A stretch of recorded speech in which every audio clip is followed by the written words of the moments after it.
Good morning, good morning, good morning all of you. जैसा कि आपको पता है हम संख्या पद्धति पढ़ रहे हैं। जो आपका पहला भाग था उसमें आपको मैंने क्लासिफिकेशन कराया था कि संख्याओं का वर्गीकरण कैसे होता है। पहले हमें पता होना चाहिए कि कौन कौन सी संख्याएं हैं। 1 मिनट में, सिर्फ 1 मिनट में उसको रिवाइज़ करा रहा हूँ मैं, जो मैंने पिछली क्लास में पढ़ाया था। दुनिया में जो संख्याएं होती है उनको 2 भागों में बांटते हैं, वास्तविक संख्याएं, काल्पनिक संख्याएं। वास्तविक संख्याएं जिनको हम संख्या रेखा पर प्रदर्शित कर सकें, काल्पनिक संख्याएं जिनको हम संख्या रेखा पर प्रदर्शित नहीं कर सकें, जिसमें रूट के अंदर माइनस का निशान होता है। वास्तविक संख्याओं में परिमेय होती है, अपरिमेय होती है। अपरिमेय कौन सी होती है? जो रूट में होती है, रूट से बाहर नहीं निकलती है, जो और अशांत अनावर्त होती है। परिमेय में कौन होते हैं? पूर्णांक होते हैं। पूर्णांक होते हैं नेगेटिव, जीरो और पॉजिटिव। पॉजिटिव पूर्णांक में कौन होते हैं? पॉजिटिव पूर्णांक में नेचुरल नंबर्स होते हैं। नेचुरल नंबर्स में आपके भाज्य संख्याएं, अभाज्य संख्याएं, सम संख्याएं, विषम संख्याएं होती है। इधर आपके डेसिमल एंड फ्रैक्शन मतलब दशमलव एवं भिन्न संख्याएं होती है। दशमलव और भिन्न संख्याएं जो आपकी होती है, दशमलव और भिन्न संख्याओं में टर्मिनेटिंग और नॉन टर्मिनेटिंग। टर्मिनेटिंग में जो रुक जाए, नॉन टर्मिनेटिंग जो नहीं रुके, नॉन टर्मिनेटिंग रिपीटिंग जो होती है नहीं रुकने वाली, और दशमलव के बाद बार बार आने वाली संख्याएं जिन पे हम बार लगाते हैं वो परिमेय का हिस्सा है। ठीक है, ये एक सिंपल सा क्लासिफिकेशन था जो आपने पढ़ा था। चलिए अब हम आज की क्लास प्रारंभ करते हैं। Aditya ji good morning. नहीं, ये क्लास तो अब इस शेड्यूल से ही होगी, है ना? शाम को कर दो, सुबह कर दो, वैसा नहीं। आप इवनिंग में देख सकते हो, अगर आप रिकॉर्ड करके देख लो, बाद में देख लो, ऐसा कुछ नहीं है ना। चलिए, हाँ, अब ये मॉर्निंग में रोज़ होगी क्लास, ठीक है। और देखिए, आप लोग हमारे यहाँ से किसी ग्रुप में जुड़े हो, उसमें एक मैसेज आता है, और टेलीग्राम भी ज्वाइन कर लो। कल से टेलीग्राम पे एक नोट्स फिक्स वही मैसेज भेजेंगे कि भाई ये क्लास है, इतनी बजे है, ऐसे, ठीक है। कभी चेंजेस हो सकते हैं, छोटे मोटे, जीवन है, आप लोगों को पता ही है। चलिए कहानी को प्रारंभ किया जाए। मानंद जी वेलकम। चलिए, क्या है हमारा पहला प्रश्न? हमारा पहला प्रश्न है, अंकों 2, 4, 0, 7 का उपयोग करके बनाई गई 4 अंकों की न्यूनतम संख्या कौन सी है? What is the minimum number of 4 digit formed by using the digits 2, 4, 0 और 7। मतलब आपको 4 डिजिट काम में लेने हैं और सबसे छोटा नंबर बनाना है 4 अंकों का, यह आपसे पूछा गया है। अब किस किस को काम में लेना है आपको काम में लेना है 2 को, ठीक है सर, 4 को, ठीक है सर, 0 को, ठीक है सर, और 7 को। इन 4 को काम में लेना है। देखिए, अगर सबसे छोटा डिजिट बनाना है ना, तो छोटे से बड़ा लिखना पड़ेगा, और अगर बड़ा डिजिट बनाने के लिए कहे तो बड़े से छोटा लिखना पड़ेगा। सिंपल सी बात है।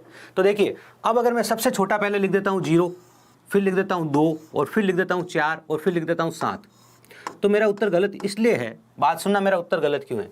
यहाँ मेरा उत्तर इसलिए गलत है क्योंकि ये 4 अंकों की संख्या बनी ही नहीं। भाई, अगर आगे 0 लिखा हुआ है, आप इस संख्या के आगे कितने भी 0 लगा दो, आप अपने मन से, आपने ऐसे लिख के पूछ लिया कि ये कितने अंकों की संख्या है सर, तो ये 3 अंकों की संख्या है, ठीक है ना। क्योंकि आगे की तरफ जो 0 होता है, जिसे आप कहते हो बाईं ओर जो 0 होता है, जो आपका लेफ्ट साइड में जो 0 होता है, इसका कोई मतलब नहीं होता है। गणित में अपना ये लेफ्ट साइड होता है ना, जो आपका लेफ्ट साइड का जो 0 है, बाईं ओर का जो 0 है, उसका कोई मतलब नहीं है। दाईं ओर अगर 0 लगेगा, राइट साइड में अगर 0 लगेगा, तो उसका मतलब है, समझे? हाँ, तो सर हमें छोटी से बड़ी संख्याएं लिखनी है ताकि हम सबसे छोटी संख्या निकाल लें। भाई, छोटी संख्या कैसे बनेगी? आप छोटी से बड़ी संख्याएं लिखोगे। तो हमें पता चल गया 0 को आगे नहीं लिख सकते, तो हम क्या करते हैं, 0 के बाद में 2 है, पहले इसको लिख देते हैं, फिर इस 0 को लिख देते हैं, फिर 4 लिख देते हैं, और फिर 7 लिख देते हैं। ये आपकी सबसे छोटी संख्या बन गई। तो कहाँ ये ऑप्शन 2047। अब 2047 आपका आंसर था, ठीक है ना। अब कुछ लोगों ने उत्तर सी दिया है, तो पता नहीं क्यों दिया है, 2407 क्यों दिया है। 0 सेकंड नंबर पे चला जाएगा, और इससे सबसे छोटी संख्या अमित तिवारी जी, जिन जिन लोगों के बैच पूरे हो गए हैं उन लोगों की क्लास वैसे और हो गई है, ठीक है ना। और जिनके नए बैच शुरू हुए हैं उनके बैच अब क्लास प्रारंभ हो गई है, ठीक है। चलिए,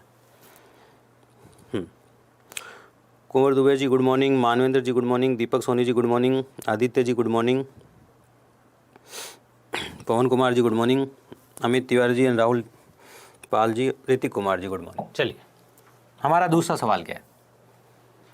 the sum of the greatest and smallest number of 5 digit is. देखो, मैं आपको एक सिंपल सी बात बता दूं, हम यूँ नहीं है रैंडमली कोई भी सवाल उठा के पढ़ रहे हैं। हम पढ़ रहे हैं आज नेचुरल नंबर से बनने वाले सवाल।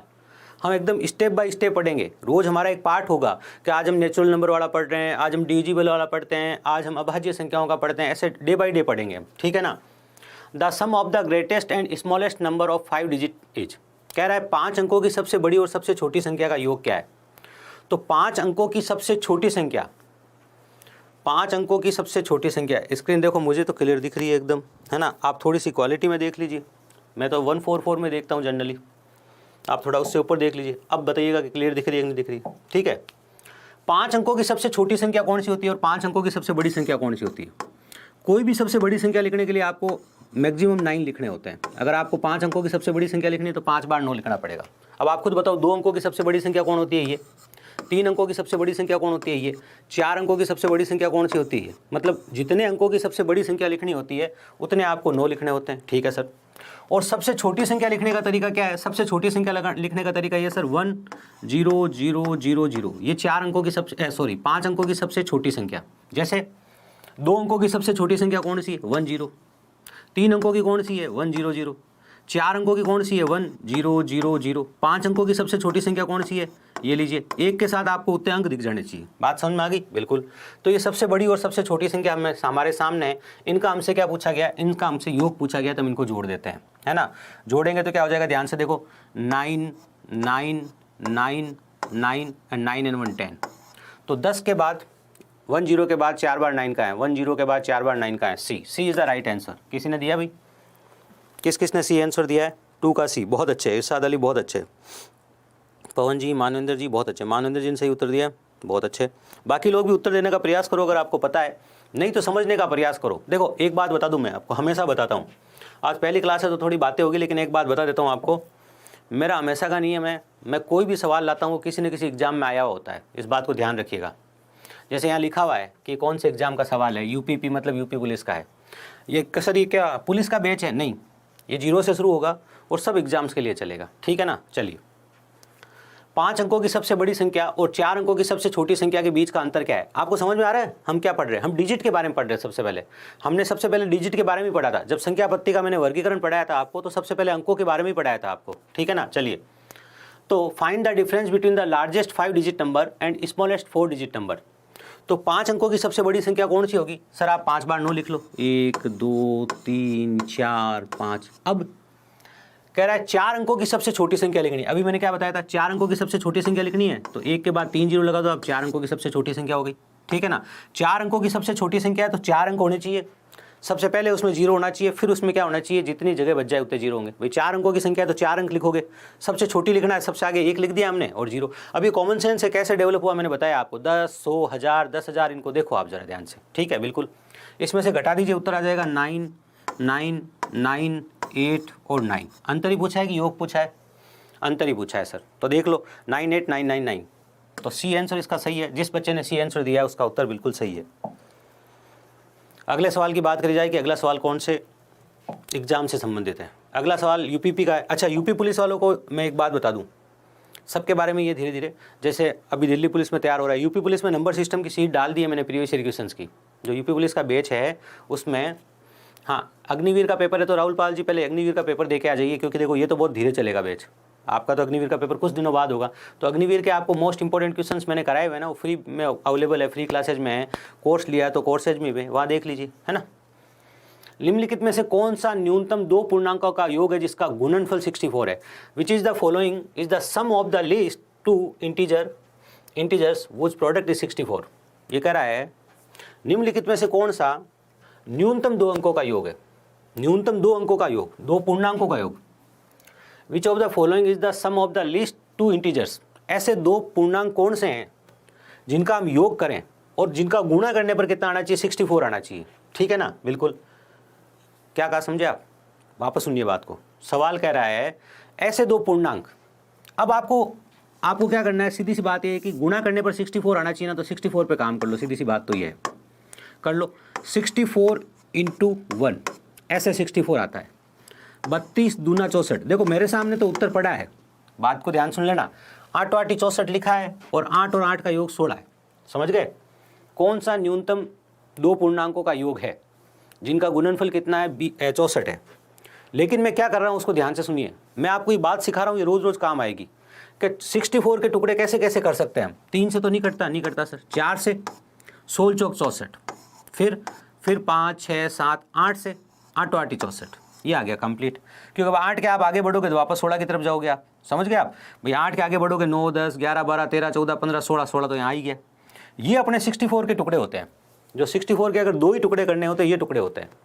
अब 64 के अगर हम 2 टुकड़े करें, ठीक है, तो उनके पूर्णांक जो बनते हैं उनका योग क्या क्या हो सकता है? 65 हो सकता है, ठीक है, 34 हो सकता है, 20 हो सकता है और 16 हो सकता है।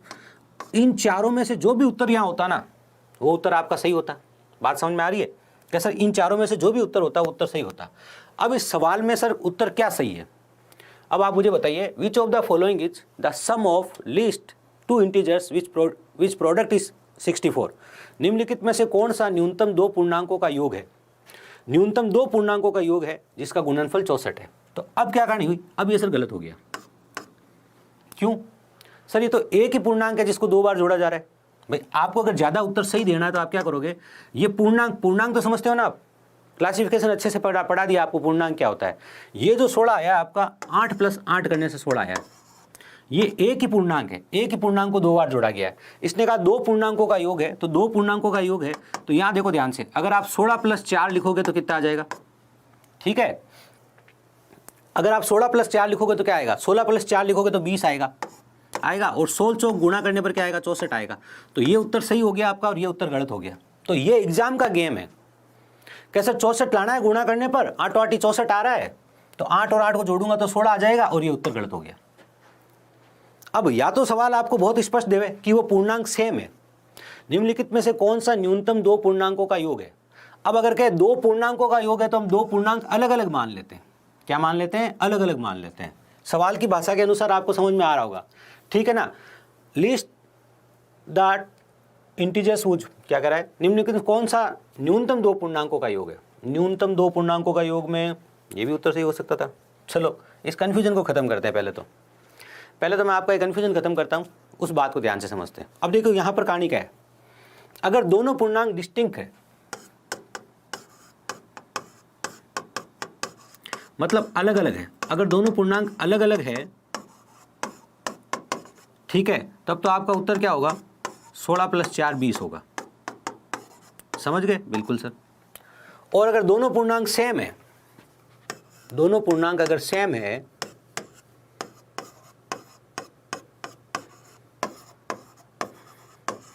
तो 8 + 8 16 होगा। अब सवाल की क्या जिम्मेदारी बन रही है? अब सवाल की जिम्मेदारी बन रही है या तो वो आपको बताए अलग अलग, ठीक है, या तो सवाल बताए आपको अलग अलग कहानी, और नहीं तो 2 पूर्णांक मतलब दोनों अलग अलग पूर्णांक है, तो दोनों अलग अलग पूर्णांक है तो योग कितना हो रहा है? 20 हो रहा है, 65 हो रहा है, अलग अलग पूर्णांक है तो 34 हो रहा है, 20 हो रहा है, 16 अगर सेम पूर्णांक है तो 8 + 8 16, 8 × 8 64। तो आई होप अब आपको इसका उत्तर समझ में आ गया है, ठीक है। ये एग्जाम का गेम है, ध्यान से समझ लेना। देखो ये छोटी छोटी बातें होती है जो आप क्लासरूम में तैयार करते हो और परीक्षा में जाके परफॉर्म करते हो। सिंपल सी बात तो ये है। अगला सवाल क्या है? अब अगला सवाल तो सवाल है ही नहीं, ये तो क्लासिफिकेशन से निकाला गया है। द नंबर √3 जो आपका √3 है वो क्या है? अब याद करो मैंने आपको क्या सिखाया था कि ये √3 क्या है? ये √3 अपरिमेय संख्या है, इरेशनल नंबर है। क्या ये सर? ये इरेशनल नंबर है, याद है? हाँ बिल्कुल। क्या है ये? अपरिमेय संख्या। क्या है ये अपरिमेय संख्या है सर। और मैंने क्या पहचान बताई थी आपको अपरिमेय संख्या की? सर आपने अपरिमेय संख्या की ये पहचान बताई थी, जो अशांत अनावर्त दशमलव संख्या होगी, non repeating non terminating number, जिस पे हम बार नहीं लगा सकते, देखो ये शांत दशमलव संख्या है जो दशमलव के बाद रुक जाती है। जैसे कि उदाहरण हो गया 1.25, ये रेशनल है। 1.25 को आप चेंज कर सकते हो, छोटा उदाहरण दे देता हूँ। जैसे उदाहरण हो गया 1.5 को आप क्या लिख सकते हो? 3/2, ये रेशनल नंबर है, ठीक है। अशांत आवर्त दशमलव संख्या and infinite recurring decimal, recurring मतलब जो रिपीट हो रहा है। याद है जब हमने 4/3 को चेंज करके लिखा था, क्लासिफिकेशन ऑफ नंबर पढ़ा चुका हूँ आपको, उसको ध्यान से पढ़ लेना। तो ये आया था, तो ये क्या था? ये रेशनल नंबर था, इक्वल टू 1.732। अब जो आपकी √3 की वैल्यू होती है ना, वो 1.73205, 1.73205 ऐसे चलती रहती है। तो ये जो है ना, ये एग्जैक्ट मान नहीं है किसका? √3 का। क्यों? क्योंकि लिखा है अशांत अनावर्त दशमलव संख्या an infinite non recurring decimal. ऐसा डेसिमल नंबर, क्या कहा? ऐसा डेसिमल नंबर जो पॉइंट के बाद रुके नहीं, और जिसकी निश्चित क्रम में आवर्ती भी नहीं हो, जिसे हम कहते हैं नॉन रिपीटिंग नॉन टर्मिनेटिंग। तो ये आपके इरेशनल नंबर की डेफिनेशन है, और √3 आपका क्या है? √3 आपका इरेशनल नंबर है।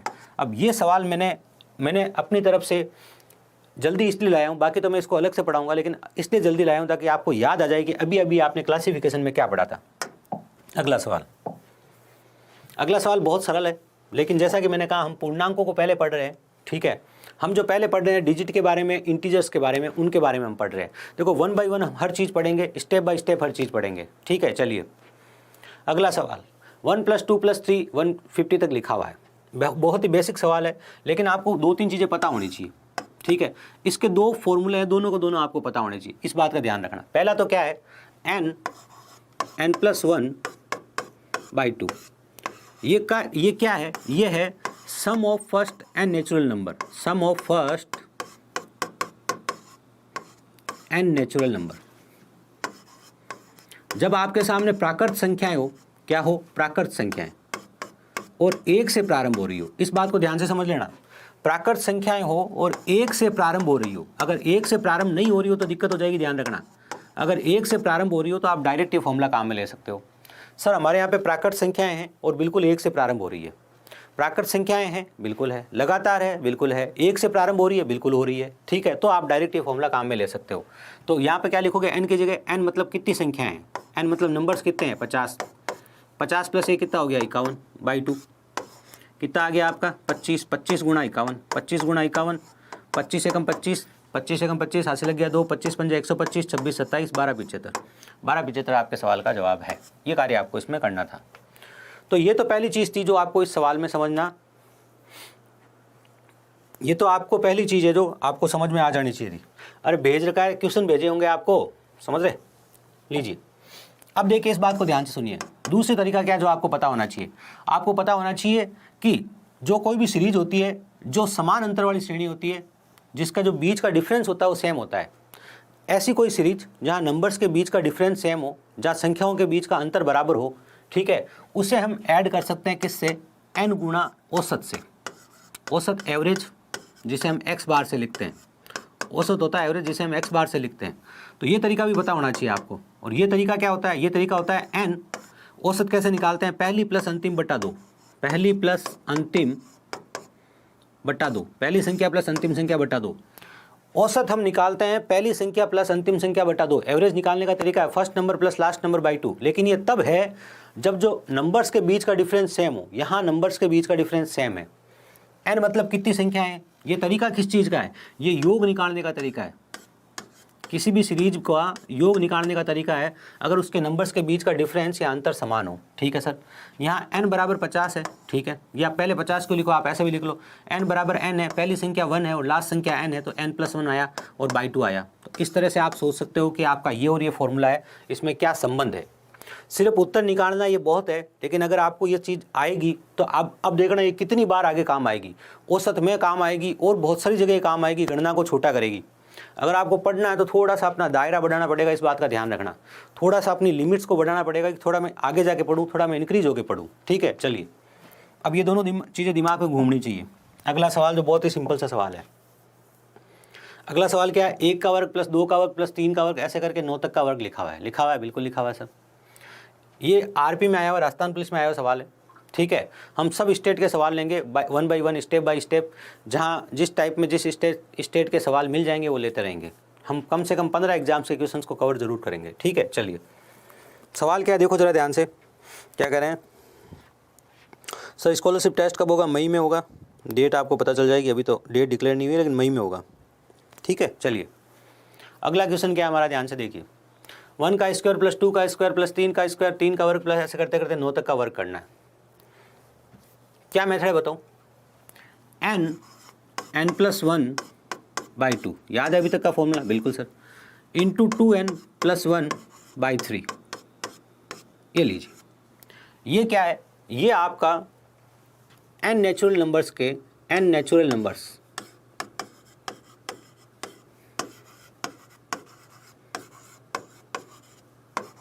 स्क्वायर का सम करने का तरीका है।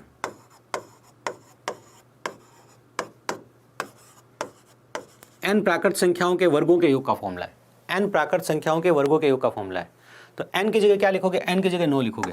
9 × 10/2 गुणा 9 दूनी 18 19 19/3, 19/3, ठीक है सर।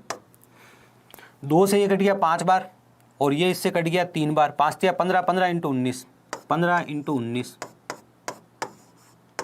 19.95 हासिल लग गया 9, 19 से कम 19 और 9, 19 और 9 28, 285। ये हो गई पहली बात, ये हो गई आम लाइफ, नॉर्मल ज़िंदगी। अब ध्यान से देखना कि अगर आप एग्जाम में बैठे होते तो क्या करते। अब इस बात को ध्यान से समझ लेना भाई सब लोग। ये सवाल आता, आप परीक्षा में बैठे होते। देखो एक बात बता दूं मैं, चूंकि हमने बेसिक से शुरू किया है, आपको जो सीट मिलेगी, जैसे यूपी पुलिस में मैंने नंबर सिस्टम की सीट डाल दी है, दिल्ली पुलिस में आज डाल दूंगा, ठीक है।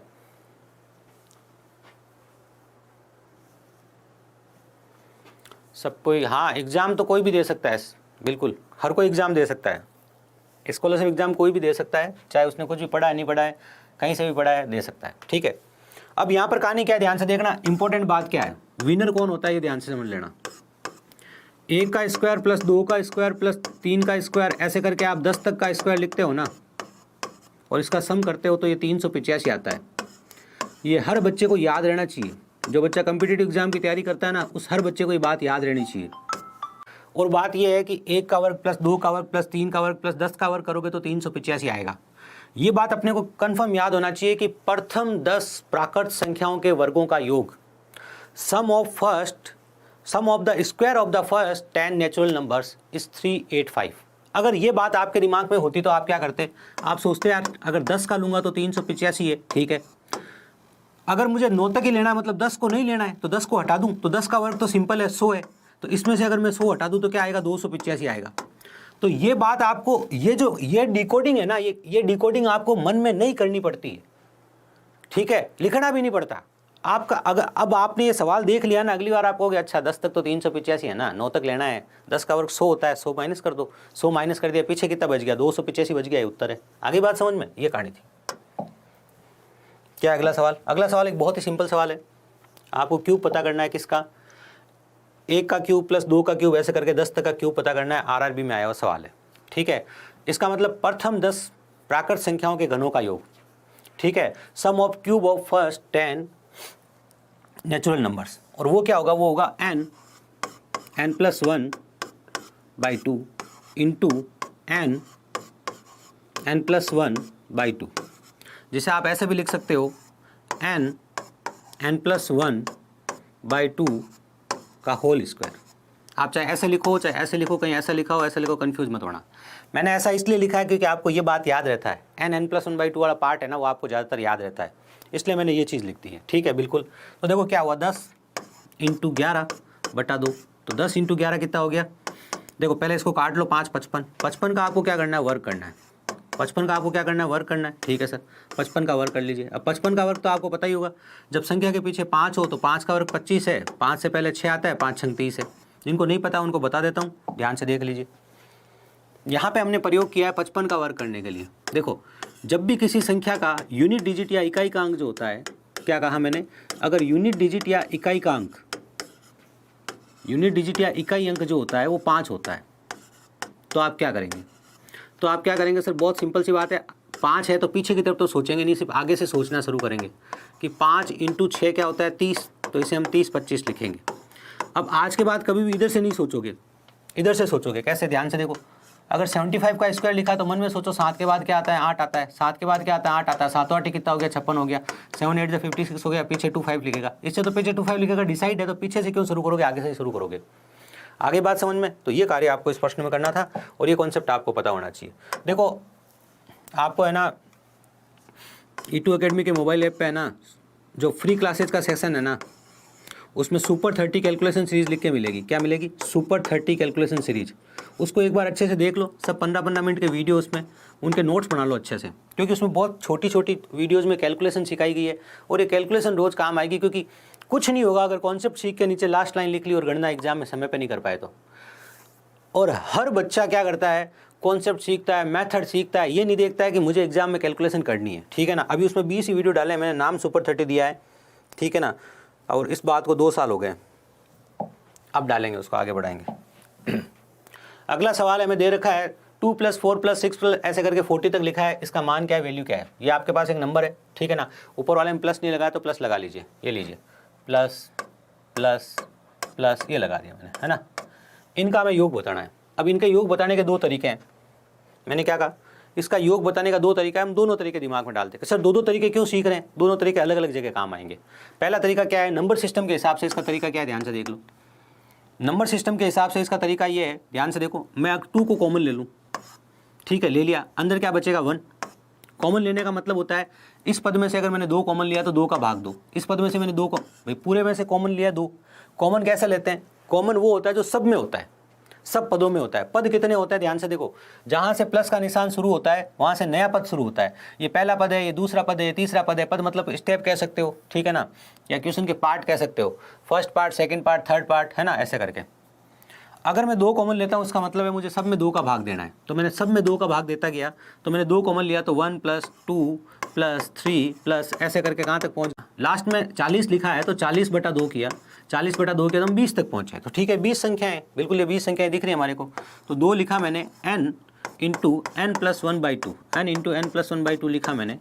2 × n संख्याएँ कितनी है संख्याएँ यहाँ देखो, ये तो पूरी कहानी अलग ही हो गई, इसका फॉर्मूला हमने अलग लगाया। ये तो हमने 2 कॉमन लिया जिसको हमने बार पटक के रखा है, ठीक है। यहाँ अब हम इस पे काम कर रहे हैं, ये हमारा पुराना क्वेश्चन हो गया। Find the sum of first n natural number, प्रथम n प्राकृत संख्याओं का योग बताओ। तो n की जगह 20 लिखूंगा, 20 × 21/2 करूंगा, और 2 से 2 कट गया, 21 × 42, 21 × 42 मतलब 420 आंसर आ गया। तो हमारा आंसर क्या हो गया, हमारा आंसर हो गया 420। ये कार्य हमारे को इस सवाल में करना था, ठीक है। चलिए, आई होप हर बच्चे को ये सवाल समझ में आया है। उमेश जी बोलिए, ठीक है। हाँ, अब इस सवाल में एक बात और थी, उसको ध्यान से समझिए कि क्या बात थी, और सवाल कब आया हुआ, दिल्ली पुलिस में आया हुआ है। अब एक बात बता दूं मैं आपको, दिल्ली पुलिस के बारे में एक बात बता दूं मैं आपको, बहुत सिंपल सी बात है। अगर कोई बच्चा किसी भी स्टेट लेवल के एग्जाम की तैयारी कर रहा है ना, किसी भी स्टेट पुलिस की तैयारी कर रहा है ना वो, तो वो दिल्ली पुलिस के पेपर जरूर सोल्व करें, इस बात का ध्यान रखिएगा। ये जो आपका सवाल है ना, ये दिल्ली पुलिस 2010 से लेकर 2017 के बीच का होगा, क्योंकि 2020 में जो दिल्ली पुलिस के क्वेश्चन आए ना वो धमाके हैं, ध्यान रखना, है ना। वो है ना, बेबी क्वेश्चंस नहीं आए, जो ये बेबी क्वेश्चंस है ना जो हम बेसिक सिखाने के लिए काम में लेते हैं, वो नहीं आए, वो अच्छे क्वेश्चंस आए हैं, ठीक है। दूसरी बात मैं क्या बता रहा था इसमें, जो आप औसत के टाइम काम में लेते हो, आप संख्याओं को ध्यान से देखो, 2, 4, 2 है, 4 है, 6 है, 40 तक है। संख्याएं कितनी है, n संख्याएं कितनी है, सर संख्याएं 20 है। क्यों, 2 एकम 2, 2 दूनी 4, 2 तिया 6, 2 चौक 8, और इसको क्या लिखोगे 2 × 20, तो संख्याएं कितनी है 20 है। बात समझ में आ गई, बिल्कुल आ गई। अब मैंने क्या कहा था, औसत वाला तरीका क्या था, औसत वाले तरीके से योग कैसे निकालते हैं, औसत वाले तरीके से योग ऐसे निकालते हैं, n गुणा औसत। अब बहुत सारे बच्चे होंगे जो इस मेथड को सीखेंगे ही नहीं, क्या नहीं सर, जब इस मेथड से उत्तर आ गया तो इस मेथड को क्यों सीखूंगा। वही बच्चे हैं ना, वही बच्चे आगे जाके फेलियर को सपोर्ट करते हैं, क्या नहीं सर मुझे ये चीज़ नहीं सीखनी है, मुझे तो ये आता है, जो मुझे आता है वो पढ़ाते रहो, और मैं कहूँगा यही भगवान है मेरे लिए, तो जो मुझे आता है वही पढ़ाते हैं। सिलेक्शन मेरा भले 2 साल से नहीं हो रहा हो, 3 साल से नहीं हो रहा हो, समझ में आ रही कहानी, ठीक है। योग होता है n × x, जितनी संख्याएं होती है उनको औसत से जब हम गुणा करते हैं तो योग आता है। औसत कैसे आता है, पहली प्लस अंतिम बटा 2, पहली क्या है 2 और अंतिम क्या है 40/2, ये औसत आया। कैसे आया सर, मैंने अभी औसत या एवरेज के लिए आपको एक बात बताई थी कि अगर संख्याएं समान अंतर वाली श्रेणी है, तो अगर संख्याओं के बीच का अंतर समान है तो पहली संख्या प्लस अंतिम संख्या बटा 2 औसत होता है। तो ये हमने औसत निकाला है। n मतलब संख्याएं कितनी है उससे गुणा करना है, संख्याएं कितनी है 20, तो मैंने उसे 20 से गुणा कर दिया, ठीक है ना। तो 20 गुणा, ध्यान से देखो, 42/2, 20 गुणा 42/2, 2 से आपका 2 कट गया, 420 उत्तर आ गया। तो आपको ये मेथड भी आना चाहिए, ये मेथड भी आपके दिमाग में रहना चाहिए, ठीक है ना। यूँ नहीं सर ये मेथड मेरे दिमाग में नहीं रह रहा है, बात समझ में आ गई, आ गई बात, क्लियर है, क्लियर है, कोई डाउट है, कोई डाउट नहीं। अब मैं उन बच्चों के लिए बात करता हूं जो कहते हैं हमारी मैथ्स अच्छी है। अगर आपकी मैथ्स अच्छी है और आप चाहते हो कि और भी अच्छी बनी हुई रहे, तो आपका दिमाग ऐसे काम करना चाहिए था इस सवाल में कि यार लगातार श्रेणी है, ठीक है, मन में आया 1 सेकंड में, लगातार है, हाँ है, पहली प्लस अंतिम 42/2 औसत हो गया, ठीक है, हो गया। संख्याएं कितनी है 20 है, क्योंकि 2 का कितना गुणे से 20 गुणे जा रहा है, तो मुझे 20 को आप खुद एक लाइन में सोच सकते हो, बिना पेन को हाथ लगाए आप सोच सकते हो कि मुझे क्या करना है, 20 को 2 + 40 42/2 से गुणा करना है। औसत कैसे होता है, प्रथम प्लस अंतिम बटा 2। तो आप सिर्फ ये लाइन मन में सोचते या आप सिर्फ ये लाइन लिखते, इसके अलावा कुछ नहीं लिखते इस सवाल को हल करने के लिए। ये बात आपको समझ में आ जानी चाहिए। क्यों, क्योंकि जो श्रेणी है वो समान अंतर वाली श्रेणी है, और ऐसे अगर वर्गों वाला सवाल हो तो ये काम मत कर लेना है, वर्ग लिखा वर्ग लिखा वर्ग लिखा। क्यों, वर्गों वाली श्रेणी जो होती है समान अंतर वाली श्रेणी नहीं होती। अब मैं क्या कहना चाहता हूँ, क्या गीत गाया मैंने, उसको सुना देता हूँ, वापस ध्यान से सुनना। मैं कह रहा हूँ अगर यहाँ लिखा है ना 1 का वर्ग प्लस 2 का वर्ग प्लस 3 का वर्ग प्लस 4 का वर्ग, 1 का वर्ग क्या होता है भाई 1, 2 का 4, 3 का क्या होता है 9, 4 का क्या होता है 16 होता है बिल्कुल। इनका अंतर कितना देखो, इसका अंतर कितना है 3, इसका अंतर कितना है 5, इसका अंतर कितना है 7, है ना। तो इनके बीच का अंतर समान नहीं होता है। तो ये जो औसत वाला कॉन्सेप्ट है ना, जोड़ने के लिए जो औसत वाला कॉन्सेप्ट है ना, वो आप इनमें काम में मत ले लेना। किनमें? जब 1 का वर्ग लिखा हो, जब 1 का घन लिखा हो, क्योंकि कॉन्सेप्ट सीखो कहीं पे और लगा दो कहीं पे, वो उसी में काम में लेना जब 1 2 3 ऐसे चल रहा हो। एक छोटी सी बात है, जिन लोगों को समझ में आ गई है ठीक है, नहीं तो उत्तर आपको समझ में आ गया, काम कैसे करना है समझ में आ गया। डाउट हो तो पूछिएगा, वापस बताऊंगा। हाँ, अगला सवाल कैसे करके बताओगे, ज़रा सोचो, मुझे ज़रा रिप्लाई दो, जब तक थोड़ा पानी वानी पिया जाए, है ना। देखो ये अपने आराम से क्लास चलेगी, थोड़ी निश्चिंत रहना आप लोग।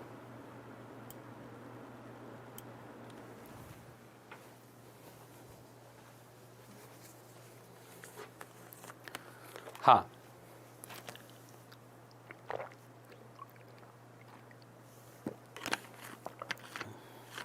ये क्लास पहले मैं 10 तारीख से स्टार्ट करने वाला था, लेकिन थोड़े पारिवारिक और सामाजिक कार्य की वजह से डिले हो गई थोड़ी सी। अब आगे बढ़ा जाए, चलिए। 12 + 13 + 14 + ऐसे 30 तक है, इसका योग क्या होगा। ठीक है, यहाँ प्लस लगा हुआ है, इंग्लिश में जो लिखा हुआ है तो प्लस लगा देते हैं ना, प्लस प्लस प्लस प्लस, ये लगा दिया मैंने। बात समझ आ गई? बिल्कुल आगे से। अब इनको ऐड करना है हमारे को, 12 से लेकर 30 तक ऐड करना है। अब यहाँ जो तरीका है ना, वो तरीका बहुत मैटर करता है। क्या? 2 तरीके हैं, 2 मेथड्स, ध्यान से देखना। मेथड 1 क्या है? कैसे 2 तरीके क्यों बता रहे हो? 2 तरीके इसलिए बता रहा हूँ क्योंकि पता रहे हमारे को जीवन में करना क्या है। हमारे पास एक तरीका तो ये है कि हम 1 से लेकर 30 तक को जोड़ लें। क्यों? क्योंकि उसका हमारे को फॉर्मूला पता है, n+1/2। क्या कहा मैंने? n+1/2। लेकिन ये फॉर्मूला तब काम आता है सर जब आप प्रथम n प्राकृत संख्याओं का योग करते हो, फर्स्ट n नेचुरल नंबर्स का आप जब सम करते हो तो ये मेथड काम आता है। तो यहाँ पर आपकी जो काउंटिंग 1 से स्टार्ट होनी चाहिए। आपका सवाल 12 से स्टार्ट हो रहा है, तो हमारे पास तरीका यह है, या तो हम क्या करें, हम 1 से लेकर 30 तक को जोड़ लें, ठीक है। फिर हम क्या करें, फिर हम 1 से लेकर 11 तक को जोड़ लें, और वो इसमें से क्या करें, माइनस कर देवें, सब्ट्रैक्ट कर देवें, ये इसमें से घटा देवें, हम सब्ट्रैक्ट कर देवें, है ना। ये लीजिए, ये हम घटा देवें इसमें से, तो काम हो जाए हमारा। भाई हम 1 से लेकर 30 तक को जोड़ दें, किसी ने कहा 12 से लेकर 30 तक जोड़ो। अब जिस बच्चे के पास फॉर्मूला नहीं है, उसको यही फॉर्मूला पता है फर्स्ट n नेचुरल नंबर्स का, वो कहेगा ये फॉर्मूला सर ने बताया था 1 से काम करता है, तो मैं पहले 1 से 30 तक जोड़ दूं, ठीक है। फिर मैं क्या करूं, 1 से 11 तक जोड़ दूं, उसको घटा दूं।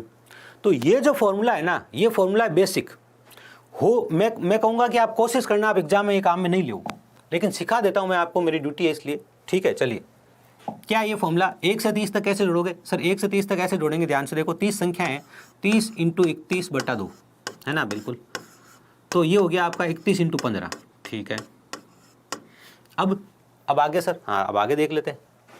1 से लेके 11 तक को नहीं लेना, इसमें से आपने 1 से लेके 30 तक जोड़ दिया, लेकिन 1 से लेके 11 तक नहीं लेना था आपको, 12 से 30 तक ही लेना था। तो 1 से 11 तक घटा देते हैं। अब 1 से 11 तक को मैं कैसे जोड़ूंगा, ध्यान से देखो, 11 × 12/2, है ना। ये कितना हो गया, 66 हो गया, बिल्कुल सर। ये 6 बार घट गया, 66 हो गया। 31 × 15 कितना हो गया, गुणा करके देख लो, 15 का पारा तो बहुत सरल है, 15 × 15, बिल्कुल सर। हासिल लग गया 1, 15 × 45, 1 46, ठीक है सर। कितना आ गया, 399। तो 399 क्या आ गया, 399 आपके सवाल का जवाब आ गया। ये लीजिए, ये तो पहला मेथड है जो मैंने आपको बताया, लेकिन ये सवाल हमारे एग्जाम में आता है तो हमारे को इसमें ये मेथड काम में नहीं लेना है। अब हमें मेथड 2 काम में लेना है, और एक और चीज़ सीखनी है जो हमारी ड्यूटी है। क्या है, ध्यान से देखना। पहले तो हमें कौन सा मेथड इसमें काम में लेना है, ध्यान से देखिएगा। हमें मेथड इसमें काम में लेना होता है औसत वाला। क्या सर, ये जो है ना डिफरेंस है ना, वो सेम है। नंबर्स के बीच का जो डिफरेंस है, नंबर्स के बीच का जो अंतर है, वो क्या है, वो समान है। अगर अंतर सेम है तो हम क्या कर सकते हैं, योग निकालने के लिए, सम निकालने के लिए हम कर सकते हैं n गुणा औसत। क्या कर सकते हैं, n गुणा औसत। n में तो लिख देंगे संख्याएं कितनी है, और औसत में हम क्या लिख देंगे कि इनका औसत क्या होगा। और जब संख्याएं समान अंतर वाली होती है, उनमें डिफरेंस सेम होता है, तो औसत होता है first number plus last number by 2, प्रथम संख्या प्लस अंतिम संख्या बटा 2। तो प्रथम संख्या और अंतिम संख्या को जोड़ो, ये बता चुका हूँ भाई औसत निकालने का एक तरीका, एवरेज निकालने का एक तरीका बता। एवरेज क्या होता है उसके बारे में एवरेज के टाइम बात करेंगे, लेकिन हमें ये पता होना चाहिए जो औसत है, जिसको हम राशियों का योग बटा राशियों की संख्या कहते हैं, और वो हमें लगातार संख्याओं का निकालना होता है, तो हम पहली संख्या प्लस अंतिम संख्या बटा 2 कर देते हैं। ये बात हमारे दिमाग में चलनी चाहिए। समझ गए? बिल्कुल समझ गए सर। तो देखो 30 + 12 कितना हो गया? 42, 42 बटा 2 कितना हो गया? 21। तो यहाँ हम 21 लिखेंगे गुणा में। बिल्कुल सर। अब हम देखेंगे संख्याएं कितनी है। 30 से लेकर 12 तक कितनी संख्याएं हैं, तो बात को ध्यान से देखना। 30 - 12 + 1, ये लीजिए। अब 30 - 12 कितना हो गया? 18। 18 और 1 कितना हो गया? 19। तो यहाँ संख्याएं कितनी है? 19 संख्याएं हैं। तो हमने इसे 19 से मल्टीप्लाई कर दिया।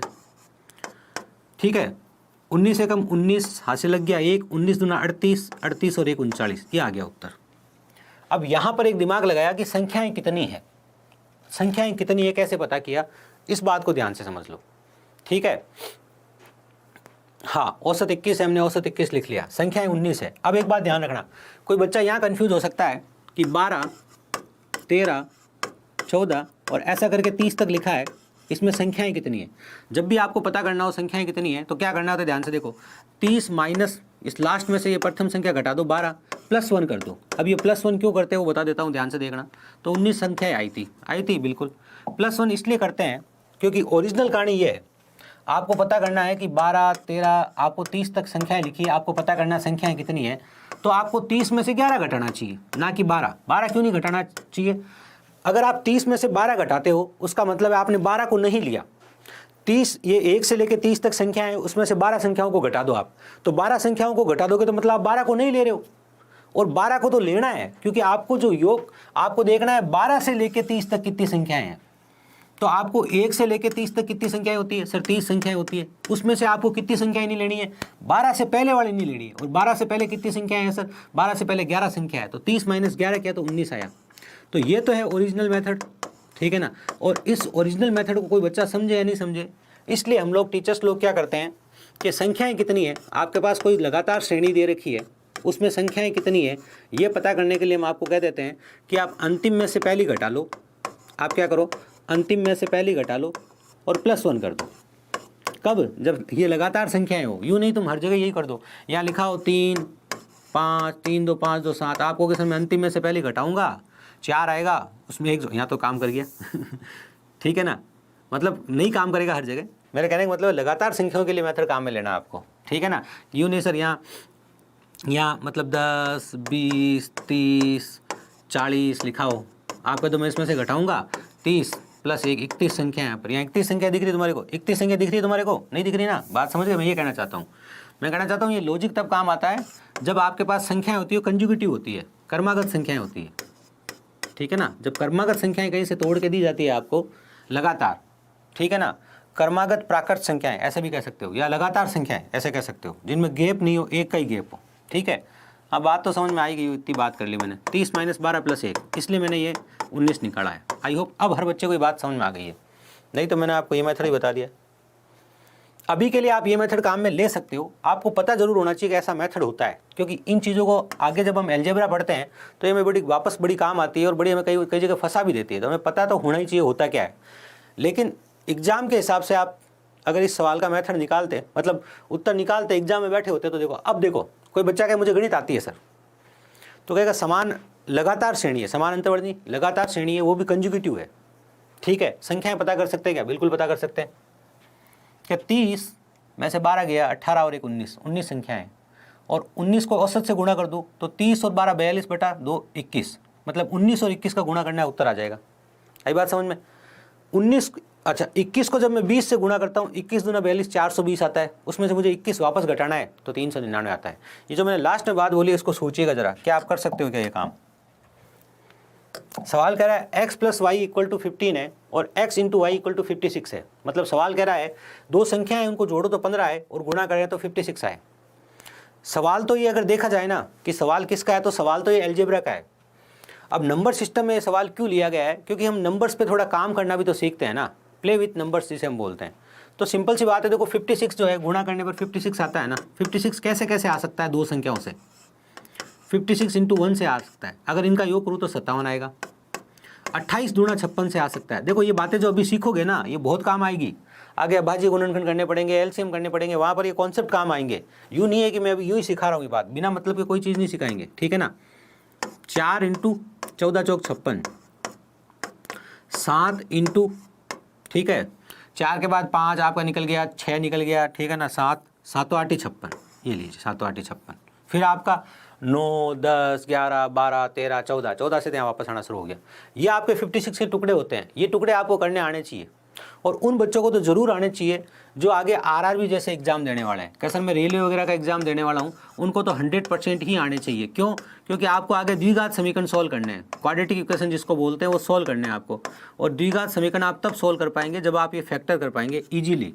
बाकी तो आप सीधाचार्य फॉर्मूले से भी हल करते हैं, लेकिन आप क्वाड्रेटिक इक्वेशन तभी सॉल्व कर पाएंगे जब आप ये फैक्टर कर पाएंगे, ठीक है ना।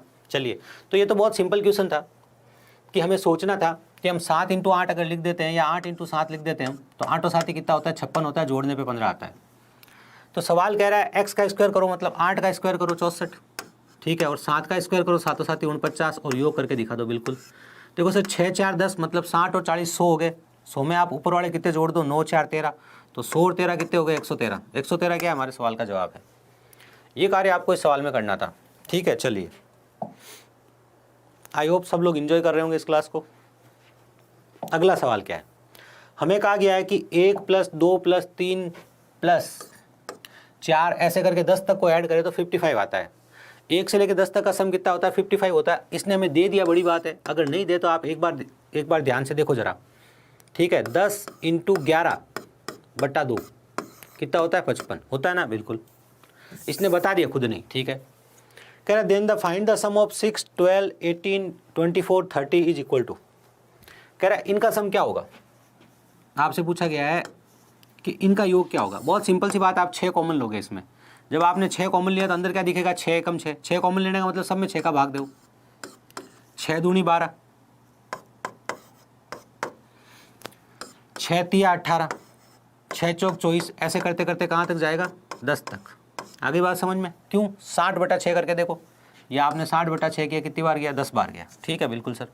तो 6 तो अलग से पड़ा है, ये आपने क्या, देखो ये आपके पास क्या है, ये 10 क्रमागत संख्या है ना, first 10 natural number, first 10 natural numbers, प्रथम 10 प्राकृत संख्याएं, है ना, वही है, बिल्कुल है सर, वही है। क्या करोगे, n +1/2, ठीक है ना। तो n कितना हो गया, 10 × 11/2, ठीक है, कितना आ गया। मैंने कहा ये दे रखा है, अगर नहीं दे रखा होता तो क्या होता बताऊं। अगर दे रखा है, अपने को पता है सर कि सर 1 से लेकर 10 तक का योग दे रखा है, आज मत निकालो, तो हम नहीं निकालते, तो हम सीधा लिख देते, इस पूरे की जगह हम सीधा कितना लिख देते, 55 लिख देते, और 55 × 6 करके उत्तर निकालते, सिर्फ परीक्षा में बैठे होते तो, है ना। 6 × 5 = 30, 3 6 × 5 = 30 और 3 33, 330, ये हमारे सवाल का जवाब है। लेकिन अगर ये बात नहीं भी दे रखी होती तो ऐसा थोड़ी सवाल हल नहीं होता, क्योंकि ये मेथड तो हमें पता है, ये चीज़ तो हमें पता है। तो देखो ये दे क्यों रखी है सर, ये दे रखी है अगर एग्जामिनर को बेसिक लेवल के एग्जाम में सवाल देना है तो सवाल को थोड़ा धीरे करने के लिए, और वही थोड़ा सा उससे थोड़े से अच्छे लेवल के लिए दे, या उसी एग्जाम में वो सोचे थोड़ा मीडियम लेवल का सवाल दूँ मैं, ठीक है। अब यूँ नहीं है कि यही सब कुछ है, ध्यान रख लेना, ये स्टार्ट हुआ है, लेवल तो धीरे धीरे इंक्रीज होगा, ठीक है। पर अपने को ABCD तो पता होनी चाहिए। अब जिन लोगों को गणित आती है वो ये सोच के देखो, सर मुझे तो गणित आती है सर, देखो सिंपल सी बात ये है, मुझे थोड़ी गणित आती है, मैं ऐसा क्यों नहीं सोचूं। तो आप सोचने की कोशिश करो कि सर मैं ऐसा सोच लूँ, ठीक है, कि सर है ना, देखो अगर 6 कॉमन लेंगे तो 6 1 से लेकर 10 तक आएंगे, ठीक है। 1 से 10 तक कितना दे रखा है, 55 दे रखा है, तो 55 को सीधा ही 6 से गुणा कर लेता हूँ। तो ये बात आप मन में सोचते, मन में ऐसे सोचते सर कि देखो 50 को 6 से गुणा करता हूँ तो 300 आता है, और 6 को 5 से गुणा करता हूँ तो 30 आता है, तो 330 उत्तर आ रहा है, सिंपल भाई। 5 × 6 क्या होता है, 5 × 6 30 हो गया। अब 6 × 50 बच गया पीछे, 6 × 50 कितना हो गया, 300, दोनों को जोड़ूंगा तो 330 आएगा। धीरे धीरे अपनी गणना को इनहेंस कीजिएगा, जरूरी नहीं है एक दिन में करें आप ये काम। अब देखिए अगला सवाल सिंपल है, 1 का स्क्वायर + 2 का स्क्वायर + 3 का स्क्वायर प्लस ऐसे करके 20 तक का स्क्वायर करोगे तो 2870 होगा। क्या होगा, 2870, ये लीजिए, बिल्कुल ऐसा सवाल ने दे दिया। अब सवाल ने कहा है आपसे कि 2 का स्क्वायर + 4 का स्क्वायर + 6 का स्क्वायर + 40 का स्क्वायर है, ये आपको करना है। ये अच्छा क्वेश्चन है, अगर इंपॉर्टेंट क्वेश्चन है, अगर पुलिस एग्जाम की बात करें तो। देखो एक बात ध्यान रखना, मैं आपको हमेशा कहता हूँ, जब भी मैं आपको कहता हूँ ना कि ये सवाल इंपॉर्टेंट है, उसका मतलब मैं आपको हमेशा बोलता हूँ कि कभी इसका मतलब ये नहीं है कि है ना ये सवाल भारी है। सवाल इंपॉर्टेंट है, मतलब आगे आने वाले एग्जाम में आपको मिल सकता है, समझे ना, ये बात ध्यान रखना आप। अब यहाँ 2 का स्क्वायर अगर आप कॉमन लोगे तो अंदर क्या बचेगा, 2 का स्क्वायर कॉमन लोगे तो अंदर बचेगा 1 का स्क्वायर प्लस 2 का स्क्वायर प्लस 3 का स्क्वायर प्लस लास्ट में जाते जाते 2 का स्क्वायर का आपने 2 के स्क्वायर से डिवाइड करोगे तो क्या बचेगा 20 का स्क्वायर, है ना, बिल्कुल। अब सवाल ये तो कह रहा है कि इसकी वैल्यू तो हम आपको दे रहे हैं पहले से ही, इसकी वैल्यू आपको क्या दे रहे हैं 2870, बिल्कुल। 2 का स्क्वायर आपने कॉमन लिया, उसकी वैल्यू क्या है 4 है, तो बस इसको 4 टाइम कर दो, 4 से मल्टीप्लाई कर दो, 0 7 चौक 28, 7 चौक 28, हासिल लग गया 2, 8 चौक 32, 33 34, हासिल लग गया कितना 3, 4 दूनी 8 और 3 कितना हो गया 11, 114 8। ये आपके सवाल का जवाब है, ये कार्य आपको करना था, पहली बात। दूसरी बात, अगर आपको आता है, अब आपने सीख लिया है, तो ये मेथड मैंने सिर्फ समझाने के लिए लिखा है, आपको परीक्षा में लिख के परेशान नहीं होना है। आपको देखना है अच्छा ये वही तो सिंपल है, मैं अगर 2 का स्क्वायर कॉमन लूँगा, अगर 2 का स्क्वायर कॉमन लूँगा तो अंदर ये का ये बन जाएगा, तो इसका मतलब 2 का स्क्वायर कॉमन लिया, 2 का स्क्वायर 4 होता है, मतलब इसे 4 से मल्टीप्लाई करना है, तो आप सीधा सोचोगे मैं इसको 4 से मल्टीप्लाई क्यों नहीं कर दूँ, आप ये कुछ नहीं लिखोगे। अच्छा, अब 4 से मल्टीप्लाई करने के बाद क्या होगा, आप कहोगे पहले 0 आ रहा है, ठीक है, फिर 7 चौक 28 आ रहा है, फिर 8 आ रहा है, 0 के बाद 8 आ रहा है, फिर आप कहोगे देखो 0 के बाद 7 आ रहा है, उत्तर है नहीं, 0 के बाद 4 आ रहा है, उत्तर है नहीं, 0 के बाद 0 आ रहा है, उत्तर है नहीं, 0 के बाद 8 इसी में आ रहा है, उत्तर है। मतलब पूरा गुणा करने की कोई ज़रूरत नहीं थी, तो ये तो एग्जाम में हमेशा होना चाहिए। आप बात समझ रहे हो क्या, आप ये कर रहे हो, ध्यान से देखो, 2870 को आप 4 से मल्टीप्लाई कर रहे हो, आपने देखा 0 आया, मेथड कोई भी हो, बोले ऐसे लिख के किया, वैसे लिखा, ऐसे बच्चों वाले तरीके से भी किया, 7 चौक 28 से 8 आया, तो आप ये तो देखोगे ना कि पीछे 8 0 वाले उत्तर है कितने, एग्जाम में आया हुआ सवाल है, एग्जाम में आया हुआ सवाल है, पीछे 8 0 वाले कितने उत्तर है, एक ही उत्तर है, तो इसका मतलब यही उत्तर है। समझ में आई कहानी, ये कहानी है।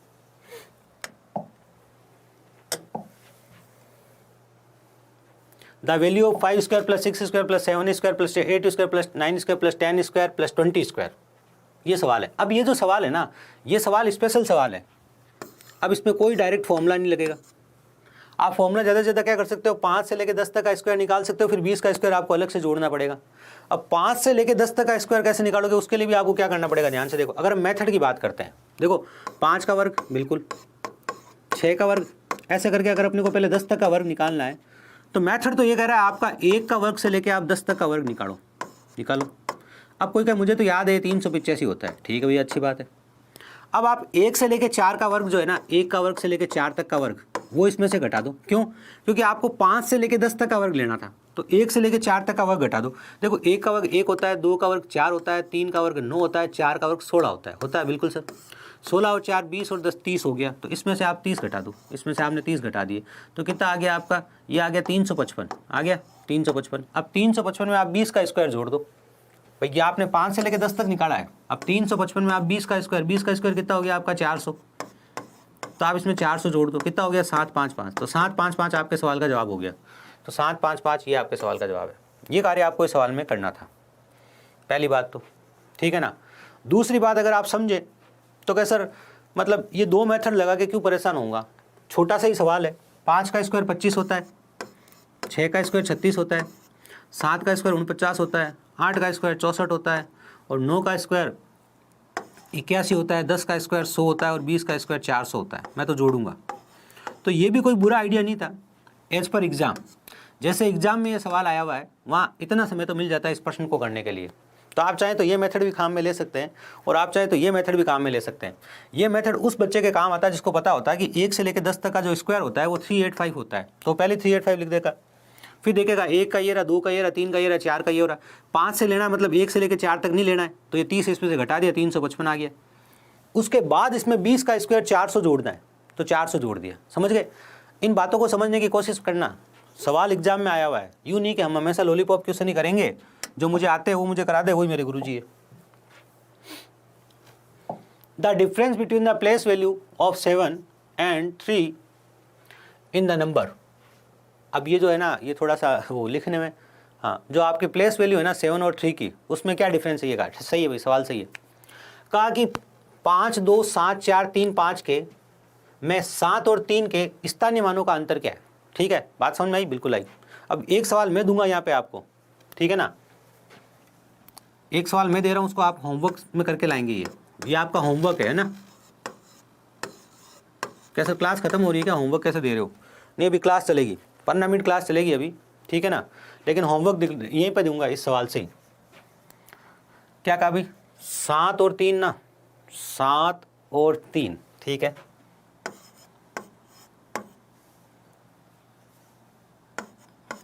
आगे का सवाल सेम है, मैंने संख्या बदल दी है, आगे सवाल सेम है, मुझे इसका उत्तर आप निकाल के लाना, बताना मुझे।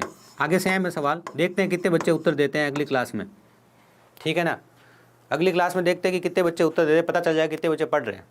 5 to 7.435 लिखा हुआ है, ठीक है, ये आपका एक नंबर लिखा है, और आपका जो इसके प्लेस वैल्यूज है, इस प्लेस वैल्यूज का जो डिफरेंस है वो बताना है। 4 ऑप्शन यहाँ जो मौजूद है इनमें से उत्तर नहीं है, आंसर आपको खुद को लिख के लाना है। बात समझ में आ गई? बिल्कुल आ गई। फिलहाल हम ये देख लेते हैं स्थानीय मान क्या होते हैं, तो ध्यान से देखिए।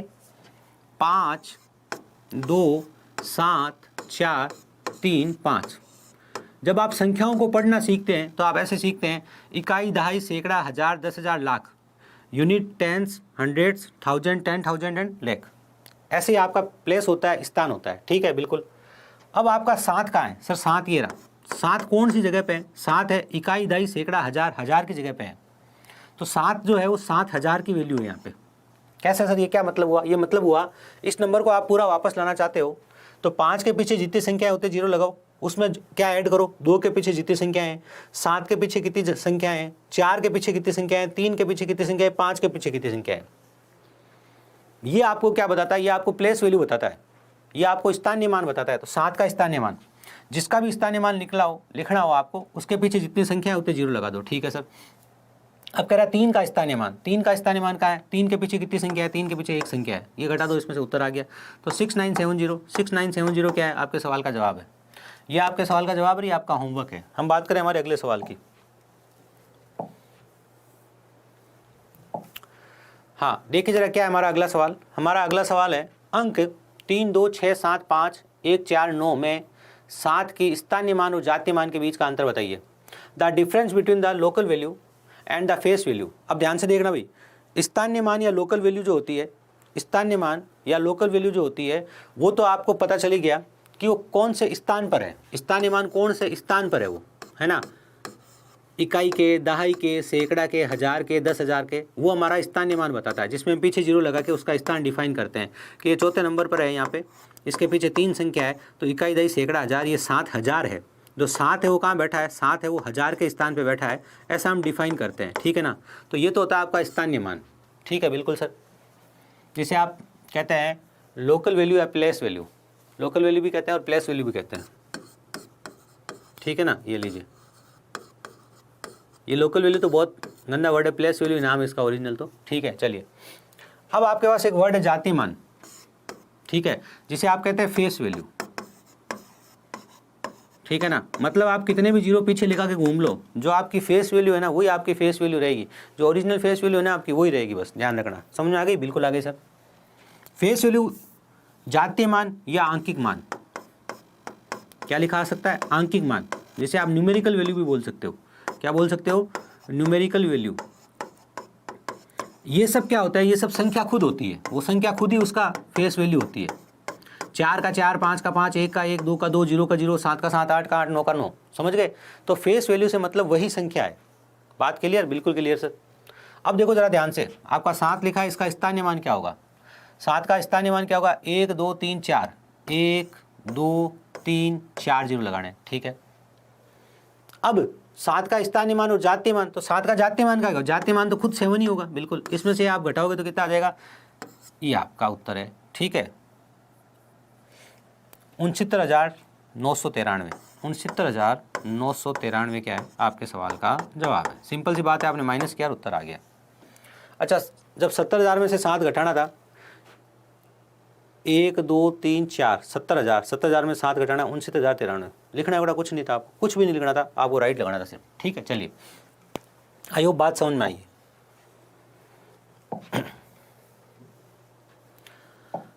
How many 4 digit number in natural numbers? ये सवाल JSR मतलब जयपाल सिंह राठौड़ द्वारा दिया गया, मैंने दिया ये सवाल आपको, ठीक है। जैसे मैंने कहा मैक्सिमम सवाल मैं किसी न किसी एग्जाम में आए हुए लाता हूँ, वैसे कुछ सवाल मैं अपने नाम से लेके आ रहा हूँ, ठीक है। कि ये भी सोच हो सकती है आगे आपसे पूछे जा सकते हैं छोटे छोटे सवाल, सोच से मतलब ऐसा नहीं है कि सवाल दुनिया में एग्जिस्ट नहीं करता। आपको याद हो जब मैंने क्लासिफिकेशन ऑफ नंबर्स लिखा था, वहाँ पर एक वर्ड लिखा था, किसी ने पूछा नहीं था, 9 × 10⁻n-1। अभी भी नहीं बता रहा हूँ ये क्या है, तुम खुद मुझे सोच के बताना इसका मतलब क्या है। फिलहाल तो मैं तुम्हें ये बता देता हूँ कि प्राकृतिक संख्याओं में, ठीक है, 4 अंकों की या प्राकृत संख्याओं में 4 अंकों की कितनी संख्याएं होती है? बताओ ये 4 अंकों की कितनी संख्याएं होती है? मैं आपसे पूछ लूँ अगर 1 अंक की कितनी संख्याएं हैं, 1 अंकों की कितनी संख्याएं हैं दुनिया में, तो आप कहोगे सर 9 है, क्योंकि 0 को हम कोई संख्या नहीं काउंट करते हैं 1 अंकों की संख्या में। बात समझ आ गई? बिल्कुल। 1 अंकों की संख्या कितनी? 9। अगर मैं आपसे पूछूं 2 अंकों की संख्याएं कितनी है, जो अपनी 10 से शुरू होती है 99 पे शुरू होती है, कितनी है? 90। काउंट कर लो आप। कैसे सर? 10 से 99, ध्यान से देखना, 10 से 99 तक कितनी संख्याएं हैं, तो 99 में से क्या करूंगा, 10 घटा के 1 जोड़ दूंगा। एक मेथड तो मैंने ये बताया था, या फिर दूसरा मेथड मैंने ये बताया था कॉमन सेंस वाला, वो भी लगा सकते हो। कैसे? 99 में से मैं 9 घटाऊंगा। क्या 9 क्यों घटाओगे भाई? कैसे? देखो 10 तो मुझे लेना है ना, 10 से 99 आपको पता करना है, 10 से 99, तो 10 तो मुझे लेना है। तो अगर 99 में से मैंने 10 घटाया तो 10 खुद ही चला जाएगा, इसलिए इससे पहले वाले घटा देता हूँ। तो 99 में से मैंने 9 घटाया तो कितना आ गया? 90। 90 संख्या है कितनी? 2 अंकों की। अब मुझे बताओ 3 अंकों की कितनी संख्या है? ये मैंने 3 अंकों की सबसे छोटी संख्या लिखी और ये 3 अंकों की सबसे बड़ी संख्या लिखी। तो अब आप मुझे बताओ 100 से लेके 999 तक कितनी संख्या है? तो आप कहोगे सर 999 में से 100 तो मुझे लेना है, 99 घटा दो, तो 900 संख्याएं है। बिल्कुल है। अब यहाँ पर एक पैटर्न बन गया, ये पैटर्न आपको याद रखना है, ध्यान से सुन लेना मेरी बात। अब एक पैटर्न बन गया यहाँ पे, जिसे आप ट्रिक भी कह सकते हो। पैटर्न कह दो, ट्रिक कह दो, मैथ्स तो पैटर्न ही कहती है, आप ट्रिक कह दो बोले, है ना। अब आप एक पैटर्न बन गया जिसे आप ट्रिक भी कह सकते हो, और वो पैटर्न ये है, 1 अंक की कितनी संख्या होती है? आपने 9 लिख दिया। 2 अंकों की कितनी संख्या होती है? तो 9 0 होती है। 3 अंकों की कितनी संख्याएं होती है? तो 9 0 0। 4 अंकों की कितनी संख्याएं होती है? तो 9 और 3 0। 5 अंकों की कितनी संख्याएं होती है? तो 9 और ये इतने 0। बात समझ में आ गई? ये कहानी है, ठीक है। ये सभी एग्जाम्स के लिए हैं। ये केवल आपके आर्मी के लिए नहीं है, केवल आर्मी के लिए इतना पढ़ने की जरूरत नहीं होती है, ठीक है ना। ना केवल आपके ये पुलिस के लिए है, ना केवल ये आरआरबी के लिए है। लेकिन देखो जितने भी पुलिस लेवल के एग्जाम्स है, आर्मी के ऊपर वाले, आर्मी के ऊपर का जो भी एग्ज़ाम है, पुलिस लेवल का है, रेलवे का है, उन सब में इससे सवाल पूछे जाएंगे। और डायरेक्ट हर कोई सवाल किसी न किसी एग्जाम में आया हुआ है या आने वाला है। अब यहाँ जो अच्छे एग्जाम्स की तैयारी कर रहे हो, वो मेरी बात सुन लो ध्यान से। अच्छे एग्जाम से क्या मतलब है सर आपका? हम अच्छे एग्जाम की तैयारी नहीं कर रहे, क्या कर रहे हो? 5 अंकों की कितनी संख्याएं हैं दुनिया में? तो सर वो 9, 1 2 3 4 इतनी संख्याएं हैं 5 अंकों की। इसको हम क्या लिख सकते हैं सर? इसको हम लिख सकते हैं 9 × 10⁴। क्या लिख सकते हैं? 9 × 10⁴। क्या लिख सकते हैं? 9 × 10⁴। समझे? बात समझे? बिल्कुल। अब मैं तुमसे डायरेक्ट पूछूं कि दुनिया में 20 अंकों की कितनी संख्याएं हैं? कितने अंकों की? 20 अंकों की कितनी संख्या है दुनिया में? तो तुम कह सकते हो सर 9 × 10⁻19। कितनी? 9 × 10⁻19। क्यों? 9 के बाद 19 0 लिखने हैं। अब मन में क्या सोचोगे? सर ने एक बात बताई थी, अब बात को ध्यान से पकड़ना। सर ने एक बात बताई थी कि 3 अंकों की कितनी संख्याएं होती है। सर ने एक बात बताई थी कि 3 अंकों की कितनी संख्याएं होती है, कि 3 के बाद 2 0 लगा देना। बात समझ में आ गई? बिल्कुल आ गई। इसको ऐसे लिख लूँ 3 × 10⁻2, क्योंकि 2 0 लगाने हैं तो 10 2 बार 2 0 आएंगे। बिल्कुल सर। अब इनका 20 अंकों की कितनी संख्या है? तो परीक्षा में कोई ऐसा तो होगा नहीं भाई। 20 अंकों की दुनिया में सीआरपीएफ के लिए मोस्ट इंपॉर्टेंट है भैया। CRPF, UP police, Delhi police, SSC GD, railway, ये पार्ट 1 जो मैं करा रहा हूँ, जब भी हम कोई चैप्टर पढ़ेंगे तो पहले पार्ट 1 पढ़ेंगे, उसके फिर पार्ट 2 पढ़ेंगे। ये मोस्ट इंपॉर्टेंट है। फिर पार्ट 2 पढ़ाऊँगा, वो आपका चाहे एसएससी हो गया, चाहे आपका एएलपी हो गया, चाहे सीएचएसएल हो गया, उन सब एग्जाम्स के लिए, ठीक है ना।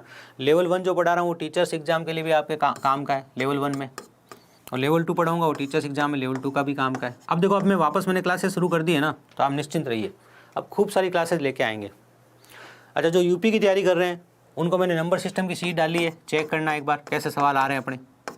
वहाँ पे अपने को एक बात पे भी ऑब्जर्वेशन करना है कि पुराने एग्जाम्स में कैसे आते थे, नए में कैसे आते हैं। लेकिन अगर कोई बच्चा यूपी पुलिस की तैयारी कर रहा है और यूपी पुलिस के प्रीवियस ईयर देकर अगर वो एग्जाम देने चला गया तो उसका 100% सिलेक्शन नहीं होगा। क्यों नहीं होगा? लेवल बढ़ेगा भाई, ठीक है ना। जैसे दिल्ली पुलिस का एग्जाम है ना, जो लेटेस्ट दिल्ली पुलिस एग्जाम के आपके 37 पेपर्स हैं, उनको आप बड़े अच्छे से कर लो। आप हर स्टेट लेवल का पुलिस एग्जाम बड़े अच्छे से दे पाओगे, ये मेरा आपसे गारंटी है। तो ध्यान से देखो, आपको पता है, आपके दिमाग में आया, सर ने बताया था कि 20 अंकों की कितनी संख्या है, तो 9 लिख के पीछे 19 जीरो लगाने हैं, 9 लिख के पीछे 19 जीरो लगाने हैं, यही सिखाया सर ने? हाँ, यही सिखाया सर ने। सिखाया भाई 6 अंकों की कितनी संख्या है, कैसे बताओगे? तो सर ने कहा था पहले तो 9 लिख देना, बिल्कुल लिख देना, और पीछे 5 जीरो लगा देना। भाई इससे एक कम लगाओगे, एक तो आपने 9 लिख लिया, तो 1 2 3 4 और 5, ये 9 अंकों की इतनी संख्या है। इकाई, दाई, सैकड़ा, सॉरी 6 अंकों की, इकाई, दाई, सैकड़ा, हजार, 10,000, लाख, 9 लाख संख्या है, तो 6 अंकों की है। ठीक है, तो अपने दिमाग में आ गया, सर ने कहा 9 लिखना है, ठीक है, और पीछे 19 जीरो लगाने, लेकिन पीछे 19 जीरो लिखा हुआ ऑप्शन तो नहीं मिलेगा, इसलिए वहाँ ऐसा लिखा हुआ मिलेगा 9 × 10⁻19। अब ये बात आप सब लोगों के दिमाग में छप जानी चाहिए। ठीक है, देखो आदित्य जी, ऐसा नहीं होता कि शाम को कर दो, सुबह कर दो, है ना, और वैसे भी ये फ्री बैच है, कोई पैड प्रोमिसेस बैच नहीं है कि मैं आपकी क्लास इसमें इतनी बजे लूँगा, वो वाली कहानी होती है।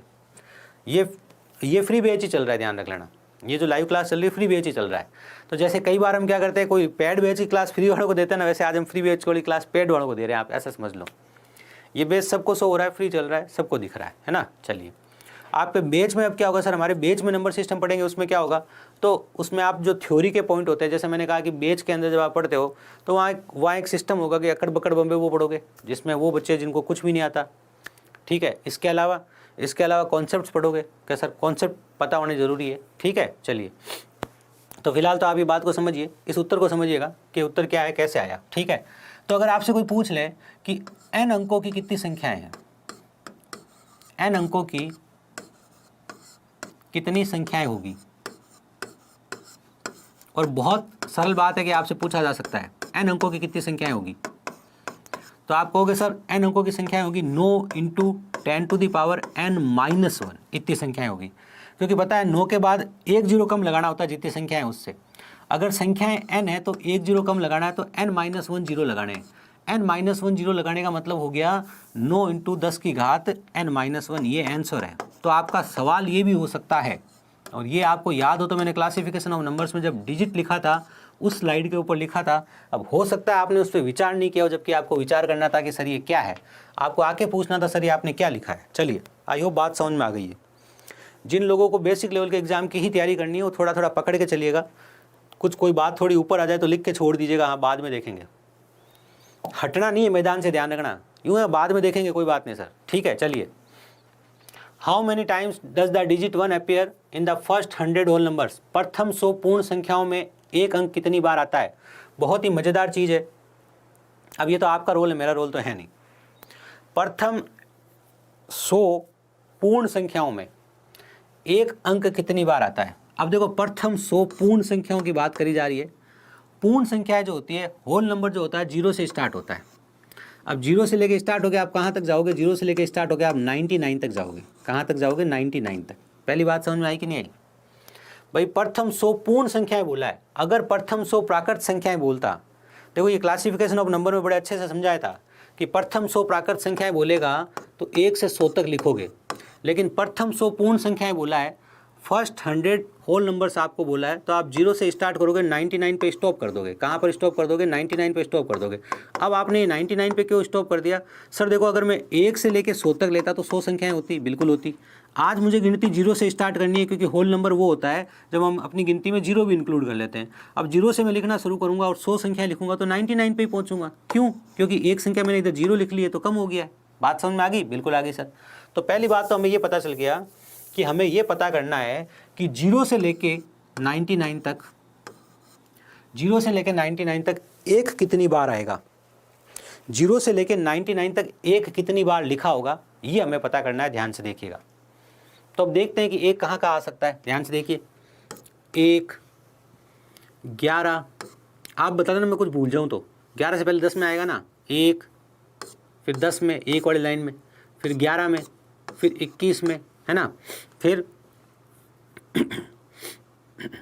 31 में, फिर 41 में, फिर 51 में, फिर 61 में, फिर 71 में, फिर 81 में। अभी ध्यान से सुनना, ठीक है, फिर 91 में, फिर 100 में आएगा। 100 तो लेना नहीं, ठीक है। इसके अलावा अब ध्यान से देखो, 10 के बाद 11 आ गया, 12, 13, 14, 15, 16, 17, 18, 19। अब मुझे बताओ इसके अलावा कहीं एक आ रहा है क्या? भाई 1 से प्रारंभ किया। अब इस बात को ध्यान से समझना, आज ये सवाल एक्सरसाइज के रूप में है, बात समझ लेना, आज ये सवाल हमारा एक्सरसाइज के रूप में है, जिसका मैं उत्तर आपको बता के छोड़ दूंगा, कैसे आया बता के छोड़ दूंगा। कल इसका हम एक कॉन्सेप्ट जनरेट करेंगे, उन बच्चों को पता होगा जो मेरे से पहले पढ़ चुके हैं, ठीक है। पिछले बैच में, जीडी वाले बैच में मैंने ये सवाल कराया था आपको बड़े अच्छे से, ठीक है ना। वापस कराऊंगा, एसएससी जीडी के सवाल मैंने ये बहुत अच्छे से करा दिया था। आप कोई भी कांस्टेबल लेवल का एग्ज़ाम देने जा रहे हो ना, तो ये सवाल बहुत इंपॉर्टेंट है, ध्यान रखना पहली बात तो। और यहाँ क्या लिखा है वो भी देख लो ध्यान से, है ना, थोड़ा दिमाग खुल जाए। लेकिन अभी भी बता रहा हूँ, ये डीपी में है, दिल्ली पुलिस में 2010 से लेके 2017 तक के सवालों में है, 2020 के बम में नहीं है ये, ठीक है ना। ये लीजिए, चलिए। तो फिलहाल तो सोचते हैं कि एक कितनी बार आता है सर, आगे की कहानी बाद में करेंगे, प्रमोशन बाद में करना, ठीक है। 1 के बाद 10 आ गया, फिर 11 आ गया, 12, 13, 14, 15, 16, 17, 18, 19, ठीक है। उसके बाद 20 आया, अपने काम का नहीं, 21, फिर 31, 41, 51, 61, 71, 81, 91, फिर आता है 100 में सर, लेकिन अपने को 99 तक ही लेना था। आगे बात समझ में आ गई भाई? कितनी बार है देखा जाए, 1, 2, 3, 4, 5, 6, 7, 8, 9, मैं भूल जाऊँ तुम बताना, 10, 11, 12, 13, 14, 15, 16, 17, 18, 19, 20। अब 21 बार कैसे दिख गया बताओ जरा आप? 21 बार कहाँ दिख रहा है मुझे? तो 21 बार दिखा ही नहीं, मैंने तो लिखा। एक बार वापस लिख के देख लूँ, एक बार वापस लिख के चेक कर लूँ। अरे सर ये देखो ना, ये 2 बार आया ना यहाँ पे, ऐसे क्या कर रहे हो? समझ गए? 1, 2, 3, 4, 5, 6, 7, 8, 9, 10, 11, 12, 13, 14, 15, 16, 17, 18, 19, 20, फिर लो वापस काउंट कर लो। सुनो मेरी बात को, देखो कॉन्सेप्ट बताऊंगा, ध्यान रखना। पहले आप एक्सरसाइज तो कर लो कर लेते हैं। सर 1 में आया, बिल्कुल आया। 10 में आया, बिल्कुल आया। उसके बाद कहाँ आया सर? 11 में आया, बिल्कुल आया। फिर 12 में आया, बिल्कुल। 13 बिल्कुल। 14 बिल्कुल। 15 बिल्कुल। 16 बिल्कुल। 17 बिल्कुल। 18 बिल्कुल। 19 बिल्कुल।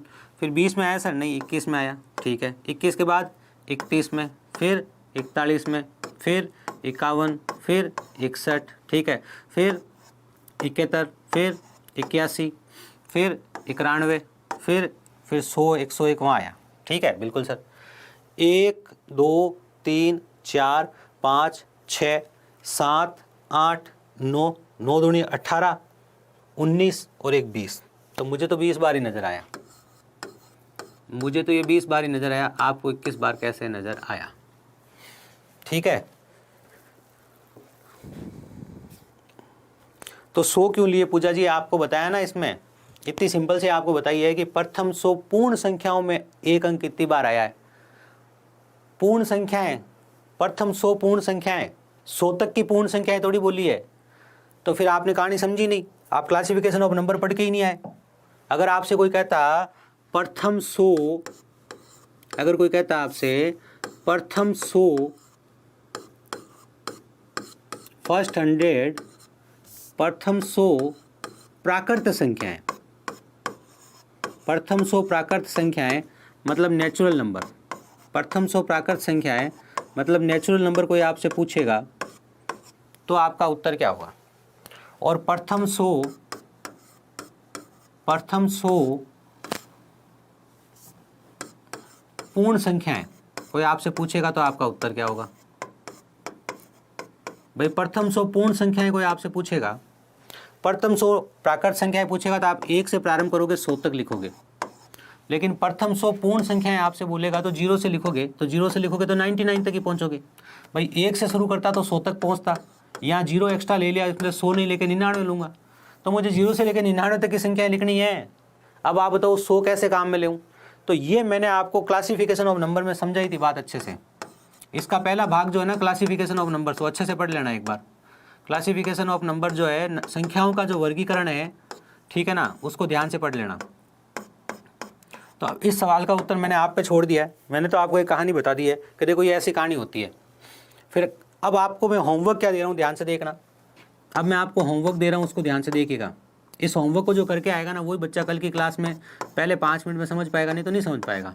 होमवर्क क्या है ध्यान से देखो, सब मैं आपको होमवर्क क्या दे रहा हूँ, आप मुझे बताओगे 1 से लेके 99 तक में, किसमें 1 से लेके 99 तक में 1 2 3 4 5 6 7 8 और 9 कितनी कितनी बार आते हैं। 1 से लेके 99 तक में 1 से लेके 9 तक की संख्या है वो कितनी बार आती है, वो बताना आप मुझे ये भी बताओगे 0 कितनी बार आता है। क्या बताओगे, 0 कितनी बार आता है ये भी बताओगे। 1 से लेके 99 तक की संख्याओं में 1 से लेके 99 तक की संख्याओं में 0 से लेके 9 तक कितनी कितनी बार आता है, चेक करके बताओगे। गिनती तो सबको आती है ना, 100 तक की गिनती तो सबको आती है, ठीक है। बस याद रखना, मैंने 1 को लिया है, मैंने 10 को नहीं छोड़ा है, मैंने 1 वाली लाइन को लिया है, नीचे जहाँ आता है वहाँ लिया है, 7 में जहाँ आता है वहाँ लिया है, बस ये याद रखना आप, ठीक है। चलिए, क्योंकि आगे सवाल कई बढ़ेंगे। अब यहाँ एक सवाल और है, वो भी होमवर्क में दे देता हूँ आपको मैं। यहाँ मैं एक सवाल आपको और होमवर्क में दे रहा हूँ। एक तो मैंने आपको होमवर्क वो दे दिया, एक होमवर्क में आपको और दे रहा हूँ, ध्यान से देख लेना। मुझे आप ये बताइएगा कि एक है ना इकाई के स्थान पर कितनी बार आता है इस प्रश्न में, और एक जो है ना वो दहाई के स्थान पर कितनी बार आता है, ठीक है ना। एक इकाई के अंक पर कितनी बार आता है, एक दहाई के अंक पर कितनी बार आता है, ये भी मुझे बताइएगा। क्योंकि ये उन बच्चों के लिए है जो लेवल 2 की तैयारी कर रहे हैं। ये कहानी जो है ना, ये कहानी जो लेवल 2 की तैयारी कर रहे हैं ना, जो भी चाहे आगे रेलवे एलएलपी का एग्जाम देंगे, अच्छा दिल्ली पुलिस में भी उम्मीद कर सकते हैं आगे ऐसा सवाल थोड़ा लेवल बढ़े तो आ जाए, ठीक है ना। ये बेसिक सवाल है, इसमें आपको क्या करना है बता दिया। इसका कॉन्सेप्ट पर भी कल बात करी जाएगी। पहले आप इसका होमवर्क करके आओगे तो आपको ये कॉन्सेप्ट समझ में आएगा। आपको ये भी विचार करना है इकाई के अंक में एक कितनी बार आता है, दहाई के अंक में एक कितनी बार आ रहा है, और आपको एक नहीं, आपको 1 से लेकर 9 तक सभी संख्याओं के ऊपर विचार करके आना है कि इकाई के अंक पर कितनी बार आती है और दहाई के अंक पर कितनी बार आती है। 1 से लेकर 9 तक संख्याएं, वो 1 से लेकर 9 तक की संख्याएं सब कहाँ पर आती है, इस पर ध्यान रखना है। ये जो है ना, ये पूरा जब हम बेच में पढ़ते हैं तो ये पूरा 1 घंटे का कॉन्सेप्ट है, ध्यान रखना, ठीक है ना। क्योंकि इस पर सवाल है, और ये वो चीज़ें होती हैं जिन पर आगे सवाल आएंगे। अगर आप ये काम करके आएंगे तो आप ये भी काम करके आएंगे, ताकि हम कल अपनी कहानी 18 से ही शुरू करेंगे वापस। ध्यान रखना कि अंक 7 संख्या 0 से लेके 108 तक, आपको 0 से लेके, अब इस बार आपको कुछ नहीं सोचना है कहाँ तक लिखना है, आपको 0 से लेके 108 तक लिखना है, और आपको ये बताना है कि इसमें 7 कितनी बार आएगा। ये आपको होमवर्क में दे दिया मैंने। मैं कल इसके कॉन्सेप्ट के ऊपर चर्चा करूँगा, इसके कॉन्सेप्ट पे हम चर्चा करेंगे कल, ठीक है ना। लेकिन आपको ये होमवर्क करके आना है। ये भी दिल्ली पुलिस में आया हुआ सवाल है, और मैं ये सवाल आपको होमवर्क में पहले ही दे चुका हूँ। आप 1 से 70 तक भी पता कर लेना। जब आप 1 से 100 तक पता कर रहे हो, मैंने कह दिया 1 से 99 तक, या 1 से 99 तक या 1 से 100 तक जब आप पता कर रहे हो कि मैं सर 1 से लेकर 100 तक पता कर रहा हूँ कि 6 कितनी बार आएगा, तो मैं 1 से 70 तक भी पता करके आऊँगा, ताकि मुझे पता करने का तरीका तो पता चल ही जाएगा।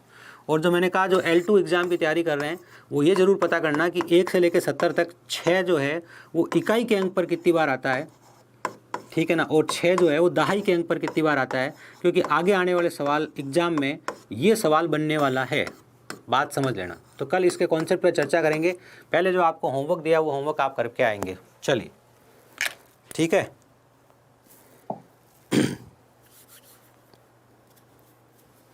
अब कोई डाउट है तो बोल दीजिए, एक बार देख लिया जाए कितने लोग हैं, हेलो हाय कर लिया जाए। कुछ भी पूछना है पूछ लो जल्दी से। जब मैं पढ़ाता हूँ तो तुम सवाल पूछ रहते हो, बार के सवाल पूछते रहते हो, ठीक है ना। जब मैं कहता हूँ सवाल पूछो तो तुम गायब हो जाते हो। कोई भी डाउट पूछना है, कोई भी चीज़ पूछनी है पूछ लो। देखो ये जो बैच है ये माई कोर्सेज में सबको उपलब्ध हो रहा है, ये पेड बैच में भी चल रहा है, ये फ्री क्लासेज में चल रहा है। कैसा डिफरेंस क्या है, डिफरेंस थोड़ा सा आगे बढ़ोगे तो पता चलेगा। मैं यूँ नहीं कर रहा हूँ पैड बैच ही लेवें, ठीक है, लेकिन नो डाउट सबका अपना अपना क्राइटेरिया, सब अपने अपने क्राइटेरिया से पढ़ लो, ठीक है ना। बाकी तो अब चैप्टर टेस्ट, मॉक टेस्ट, ये वो प्रीवियस ईयर क्वेश्चंस अब होगा ही, कुछ ना कुछ तो स्पेशल होगा ही। लेकिन फिलहाल आपको ये जो पढ़ाया जा रहा है ये भी ईमानदारी से पढ़ाया जा रहा है। और लाइव क्लास अभी अपने पैड बेस पे भी यही है, वहाँ पे भी चल रही है, और यही अपने फ्री बैच में चल रही है। तो जो लाइव क्लास ये चलेगी, ये वाली मैथ्स की क्लास, ये सब बैचेज में समान तौर पे चलेगी, चाहे वो फ्री बैच हो चाहे पैड कोर्स हो, ठीक है ना। अब माई कोर्स में जाके देखोगे तो ये सबको दिख रही होगी। चलिए, कुछ और पूछना तो जल्दी से पूछ लीजिए।